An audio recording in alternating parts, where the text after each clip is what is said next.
Auspicious Kalashtami blessings and wishes for all of you. May the protection and anugraham of Lord Kal Bhairava and Vatuk Bhairava be upon you all. I'm chanting the Vatuk Bhairava Ashtastotram for all of us. Om Hrim Bhairavo Bhutanadhasya Bhutatma Bhutbhavanah Kshetrakna Kshetrapalasya Kshetraknah Kshatriyo Virat शमशानवासी मांसाशी खर्पराशी स्मरान्तकः रक्तपः पानपः सिद्धिदः सिद्धसेवितः कंकालकालशमनः कलाकाष्ठातनूकविः त्रिनेत्रो बहुनेत्रश्च तथा पिङ्गललोचनः शूलपाणी खड्गपाणी कंकाली धूम्रलोचनः अभिरूभैरवीनाथो भूतपो योगिनीपतिः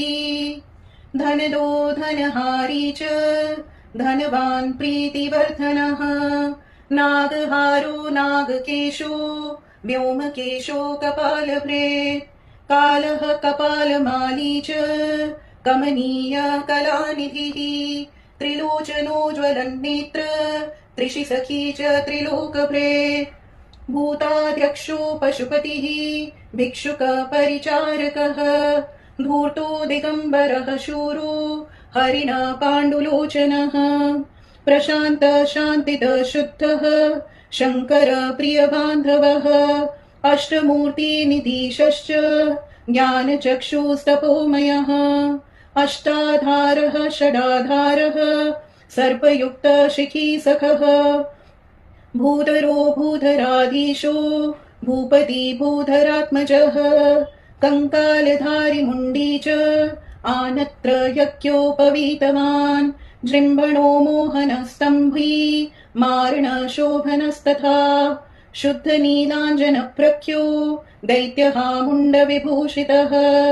बलिभुक्बलिभुण्डनाथो बालो बालपराक्रमः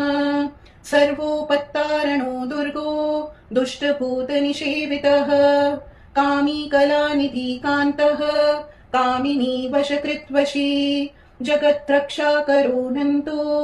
मायामन्त्रौषधीमयः सर्वसिद्धिप्रदो वैद्य प्रभविष्णुरिति ह्रीं ह्रीं ॐ